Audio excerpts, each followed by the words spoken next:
उधर गोकुल में नंद बाबा की जब कोई संतान नहीं हुई, एक बार ब्राह्मण आए। ब्राह्मण ने भोग ग्रहण किया, पेट पर हाथ घुमाया, अरे नंद बाबा पुत्रवान भव। नंद बाबा ने कहा, ब्राह्मणों इस उम्र में कहाँ पुत्र होता है और आप हमें ऐसा आशीर्वाद दे रहे हैं।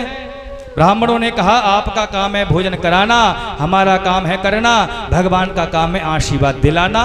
भगवान ने आशीर्वाद दिया है तो निश्चित ही कुछ अच्छा ही होगा।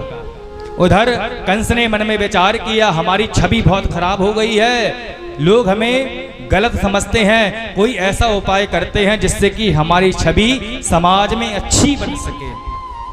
पृथ्वी मैया जो है वह गाय माता का रूप धारण करके भगवान नारायण के पास पहुंची। प्रभु त्राही माम, पूरा संसार जो है उस पापी कंस के अत्याचार से व्याकुल है, आप अवतार लें। भगवान ने कहा, शीघ्र लेंगे।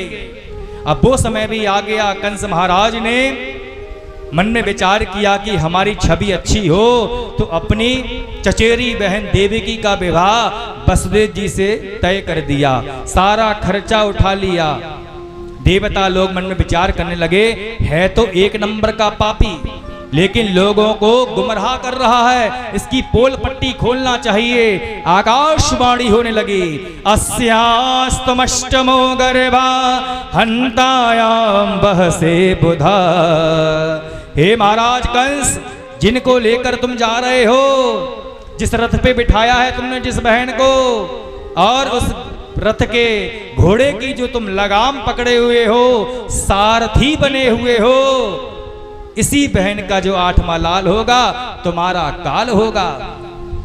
घोड़ों की लगाम को छोड़ दिया, जो सारथी बना था वो वास्तव में सारथी नहीं स्वार्थी था। स्वार्थी व्यक्ति कभी सारथी नहीं बन सकता। घोड़े की लगाम को छोड़ दिया, बहन बैठी थी पीछे, बाल पकड़े और रथ से खचेड़ता हुआ जमीन पर ले आया, अपनी तलवार को निकाला और देवकी के गले पे रख दिया। देवकी आज तुझे मृत्यु दंड दूंगा। देवकी ने कहा, भैया मुझे क्यों मार रहे हो, मेरे तो हाथों की मेहंदी भी अभी नहीं छूटी है, मेरी तो अभी तक विदा भी नहीं हुई है, ससुराल तक मैं पहुंच भी नहीं पाई। मैं तो बड़ी प्रसन्न थी कि आप मुझे छोड़ने जाएंगे ससुराल। वसुदेव जी ने पूछा, क्यों मारना चाहते हो? तो कह दिया, आपने आकाशवाणी नहीं सुनी, देवकी का 8वां लाल मेरा काल होगा, अपने काल को मैं छोड़ कैसे सकता हूं। वसुदेव जी ने कहा कि आप चिंता ना करो, 8वां लाल ही तो काल है, 7 से तो कोई खतरा नहीं है, मैं आपको 8वां लाल लाकर दूंगा, चिंता ना करो। वसुदेव जी की बातों पर, वसुदेव जी के वचन पर पूरा भरोसा था।